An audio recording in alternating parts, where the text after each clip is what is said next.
क्यों सिर्फ एक न्यूज को दिखाने के लिए ज़ूटोपिया में अलग अलग जानवरों को दिखाया गया। जियान की ये बात जानकर अगर आपको कोई ये भी कहेगा जियान है आप, तो भी आप बुरा नहीं मानोगे। आखिर क्यों इस एक्ट्रेस की वजह से इस देश में इस कार्टून का नाम ही चेंज करना पड़ गया? क्यों टॉय स्टोरी के इस सीन को पूरी दुनिया में दिखाने के लिए सीन में से अमेरिका के फ्लैग को हटाना पड़ा? और क्यों इन कार्टून्स को अलग अलग कंट्रीज में दिखाने के लिए उनमें ये चेंजेस करने पड़े? जानते हैं इस वीडियो में। मैं एम कर रहा हूँ 800 लाइक्स का। हर बार की तरह इसे भी कंप्लीट कर दो। Number 1, Doraemon. अब इन पॉपुलर कार्टून्स की बात हो ही रही है तो हम अपने फेवरेट डोरेमोन को कैसे भूल सकते हैं, जिसने हमारे बचपन को गैजेट्स की रंगीन दुनिया से भर दिया था। जापान का ये डोरेमोन इंडिया में तो बहुत पॉपुलर है, और बस इंडिया में ही नहीं बल्कि यूएस में भी काफी पॉपुलर है। और इसी वजह से इसमें काफी सारे चेंजेस भी हैं, क्योंकि इन्हें टेंशन थी कि अगर अमेरिकन बच्चे जापानीज लाइफ को समझ नहीं पाए और उससे रिलेट नहीं कर पाए तो शायद वो इस सीरीज को पसंद ना करें। और फिर बस चॉपस्टिक्स बन गई चम्मच और जापानीज येन बन गए डॉलर। और यही नहीं, इसके अलावा ऐसे और ऐसे छोटे मोटे चेंजेस और भी किए गए हैं। लेकिन इंडिया में इंडियन करेंसी नहीं बल्कि जापानीज करेंसी ही दिखाई जाती है, क्योंकि इस शो की रियल फील हमें जापान से ही मिलती है, ना कि अमेरिका से। यहाँ डोरेमोन के कैरेक्टर्स के नाम भी बहुत अलग हैं। यहाँ के सुनियो का नाम है स्नीच, जियान का नाम बिग जी, उसकी बहन जैको का लिटिल जी, तमाको का टैमी,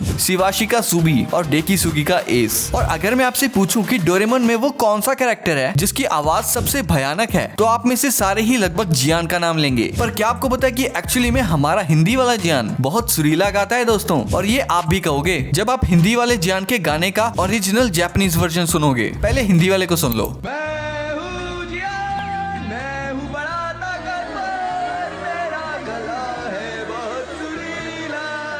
मेरी आवाज सुनकर लोग हो जाते हैं मदहोश। और ये है जियान के इस गाने का Japanese version.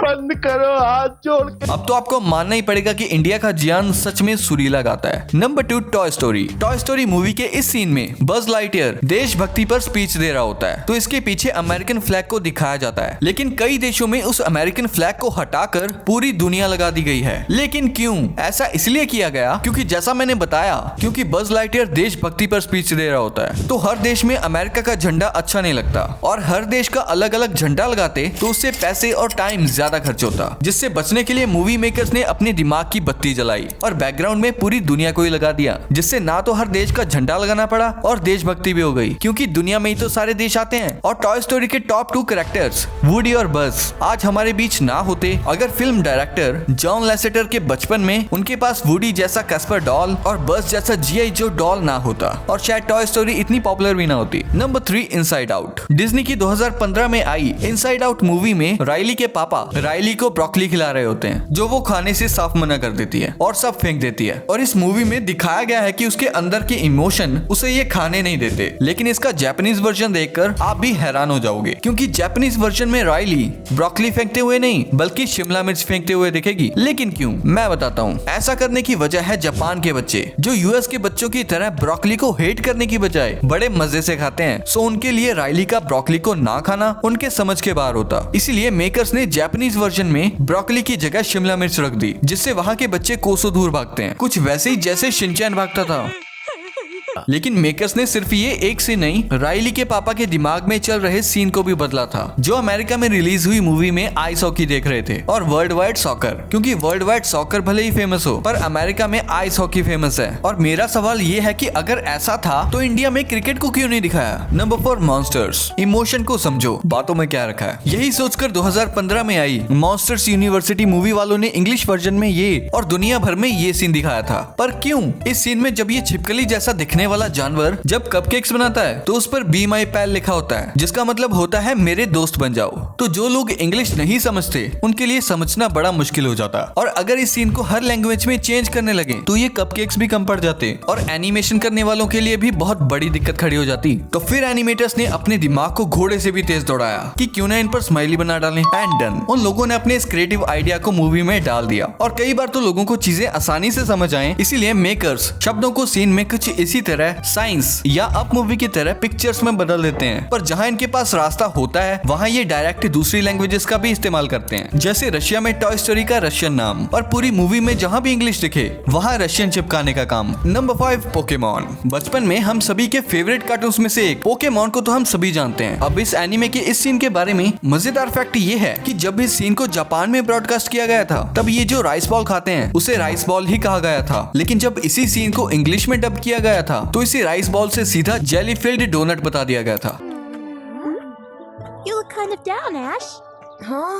Have a donut. That always cheers me up. Pika pika. These donuts are great. Jelly-filled are my favorite. Nothing beats a jelly-filled donut. मतलब कुछ भी भाई, किस एंगल से देखकर बच्चे इसे डोनट मान लेंगे, है ना। मतलब बताना ही था तो कुछ और बोल देते। अब देखो इंग्लिश डब में ये घोटाला इसलिए किया गया है क्योंकि अमेरिका में लोग राइस बॉल से ज्यादा डोनट को जानते हैं और उसे ही खाते भी हैं। जब इसे हिंदी में भी डब किया गया था तब भी इसे डोनट ही बोला गया था क्योंकि भाई इंडिया में भी राइस बॉल्स को जानता ही कौन है। नंबर 6 ज़ूटोपिया। गाइस जब इस मूवी को यूके में रिलीज किया गया था तब इस मूवी का नाम ज़ूटोपिया से ज़ूट्रोपोलिस कर दिया गया था। अब इसके पीछे कोई खास वजह तो नहीं थी, बस ब्रॉडकास्टर्स को लगता था कि यूके में ज़ूटोपिया से ज्यादा ज़ूट्रोपोलिस ज्यादा अच्छे से चलेगी। इस फिल्म में एक टीवी न्यूज है जिसमें 2 एंकर हैं। एक है स्नो लेपर्ड जो हर जगह पर सेम है, लेकिन जो दूसरा एंकर है वो जगह जगह पर अलग दिखता है। और यहाँ टोटल 6 अलग अलग कैरेक्टर्स यूज किए गए हैं क्योंकि ये एनिमल्स इन देशों में ज्यादा अच्छे से पहचाने जाते हैं। जैसे यूएस और कनाडा में एक मूस यानी बारहसिंगा बैठा था। सेम न्यूज को रिपोर्ट करने के लिए जापान में उस देश के मोस्ट लवेबल तनुकी को एंकर बना दिया। ऑस्ट्रेलिया और न्यूजीलैंड के लिए सेम एंकर को क्यूटी कोआला से चेंज कर दिया है। फिर ब्राजील में जैगुआर को यूज किया गया था और लास्ट में यूज किया गया था चाइना में पांडा को, क्योंकि आपको पता ही होगा कि चाइना में पांडा का रिश्ता काफी पुराना है। और चाइना वाले तो ये भी दावा करते हैं कि दुनिया में जितने भी पांडा हैं वो उनके ही हैं, बस उन्होंने सब देशों को पांडा कर्ज पर दिए हुए हैं। वैसे कमेंट में बताओ कि अगर इंडिया में ये चेंज होती तो आपके हिसाब से यहाँ कौन सा एनिमल होता। Number 7 cars. कार्स शो में हाव नाम का जो कैरेक्टर था वो हर जगह पर अलग अलग एक्सेंट में बात करता था, यानी कि लैंग्वेज चेंज करना तो दूर की बात है, यहाँ एक्सेंट भी चेंज किया गया है। जैसे यूके और अमेरिका में इंग्लिश ही है लेकिन अलग अलग एक्सेंट में। और कार्स 2 में जेफ गॉर्वेट नाम का एक कैरेक्टर है जिसे कंट्रीज के हिसाब से उनके फेमस रेसर से चेंज किया गया है। जैसे स्पेनिश वर्जन में जेफ बन जाता है फर्नांडो अलोंसो और इस कैरेक्टर को वॉइस स्पेन के 2 times formula 1 champion Fernando Alonso ने दी है। और चाइना में तो ये कार पूरी एक चलती फिरती चाइना का फ्लैग ही बन जाती है। और इसी मूवी की फ्रेंचाइजी की एक मूवी आई थी जिसका नाम था प्लेन्स, जिसमें एक कैनेडियन लेडी प्लेन रोशल के अलग अलग देशों में पूरे 11 वेरिएशंस हैं। जैसे रशिया में ये तानिया है, जर्मनी में इसका नाम हाइडी है, ब्राजील में ये कैरोलिना है। और हैरान करने वाली बात यह है कि इसके डिफरेंट कंट्रीज में डिफरेंट नेम्स के साथ ही ये आपको डिफरेंट कलर्स में भी नजर आएगी। अब मुझे ये आपको बताने की जरूरत नहीं है कि इनको डिफरेंट क्यों बनाया गया है। यस, इसका रीजन वही है, रिलेटिविटी, क्योंकि लोग किसी भी चीज से जितना रिलेट करेंगे वो उतना ही ज्यादा चलेगी। Number 8 sponge Bob. ये बहुत ही ज्यादा पॉपुलर कार्टून है जिसे हम अपने बचपन में काफी देखा करते थे। वैसे इसके कई सारे एपिसोड्स को कंट्री के हिसाब से एडिट किया जाता है। जैसे इसमें एक सैंडी नाम की कैरेक्टर है और वैसे तो ये हर टाइम एस्ट्रोनॉट के सूट में घूमती रहती है, लेकिन जब ये अपने घर पर होती है तब इसे बिकनी में दिखाया जाता है, जो कि अमेरिका में तो काफी नॉर्मल बात है, लेकिन यही चीज बाकी कंट्रीज में उतना भी नॉर्मल नहीं है। जिस वजह से जब इसे ईरान में दिखाया जाता है तो इस चीज को पूरे ही तरीके से चेंज कर दिया जाता है, क्योंकि वहाँ पे वुमेन्स के क्लोथ्स को लेकर काफी स्ट्रिक्ट रूल्स हैं और इसीलिए वहाँ पर इसे कुछ ऐसे गाउन में दिखाया जाता है। Number 9 rocket Minty. ये है मिंटी साकुरा और ये है मिंटी जाकी, लेकिन डिफरेंट क्यों?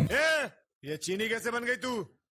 जैसा देश वैसा भेष। और लगेंगे भी क्यों नहीं। अगर इनके स्किन टोन और हेयर कलर को भी बदल दिया जाए तो आप इन्हें डिफरेंट कैरेक्टर्स तक नहीं कह पाओगे। कि उसके अलावा भी आपका ये कहना गलत होगा कि ये एक ही मूवी यानी रैकेट रॉल्फ की एक ही शख्सियत है। बस एक दुनिया भर के लिए रेसिंग क्वीन मिंटी जाकी है और दूसरी स्पेशली जापान के लिए बनाई गई मिंटी साकुरा, जिसे आप रैकेट रॉल्फ में शुगर रश गेम में एंटर करने के बाद देख सकते हो। अब आप ये सोचने में टाइम वेस्ट मत करो कि जापान वालों को इतनी क्या पड़ी थी कि उन लोगों ने मूवी में दिखाए गए कैरेक्टर्स का नाम, पता, एड्रेस ही नहीं, पूरा का पूरा कैरेक्टर ही बदल डाला। वेल, इसको भी बाकी सारे कार्टून्स की तरह मे बी रिलेटिविटी के लिए ही किया गया होगा। लेकिन ये भी कहा जाता है कि मिंटी जाकी के मेकर्स खासकर जापान के famous animation legend Hayao Miyazaki को ट्रिब्यूट देना चाहते थे, लेकिन इस चीज से जापान को कुछ प्रॉब्लम हो गई और उन्होंने इस कैरेक्टर को पूरा ही बदल दिया और उसका नाम उन्होंने मिंटी साकुरा रख दिया और ये कैरेक्टर मिंटी जाकी से काफी अलग दिखती है। Number 10 Moana. इंडिया में मोआना तो इटली में ओशियाना और ग्रीस में वायना। इस मूवी का नाम जगह देखकर गिरगिट की तरह रंग बदलता है। मोआना नाम की इस मूवी को इटली में ओशियाना नाम दिया गया है क्योंकि मोआना वहाँ की एक फेमस अडल्ट फिल्म एक्ट्रेस का नाम था। तो मूवी मेकर्स को लगा मोआना नाम से लोगों को लगेगा शायद ये मूवी उस एक्ट्रेस पर बनी है जिससे बहुत लॉस हो सकता है, इसीलिए उन्होंने इसका नाम ही चेंज कर दिया। इसी के साथ इटली में मोआना नाम का एक ट्रेडमार्क भी है, तो वो नहीं चाहते थे कि मूवी को रिलीज करने में कोई लीगल प्रॉब्लम आए, और कुछ यूरोपियन कंट्रीज में भी यही प्रॉब्लम थी। यहाँ पर भी मोआना नाम का एक ट्रेडमार्क था, इसीलिए उन्होंने नाम चेंज करके वॉइना रख दिया। मगर इंडिया में ऐसा कुछ नहीं है, इसीलिए इसे नॉर्मली ही रहने दिया गया। तो दोस्तों ये थे कुछ कार्टून्स जो बाकी कंट्रीज में अलग दिखाए जाते हैं कुछ रीजंस की वजह से। लेकिन आगे आप और भी ऐसे कई कार्टून्स के फैक्ट्स जानोगे, तो चैनल को अभी सब्सक्राइब कर लो। और ये 2 वीडियोस भी काफी अमेजिंग हैं, तो इनको भी देखो। मैं मिलता हूँ बस आपसे अगली वीडियो में, तब तक के लिए कीप द नॉलेज।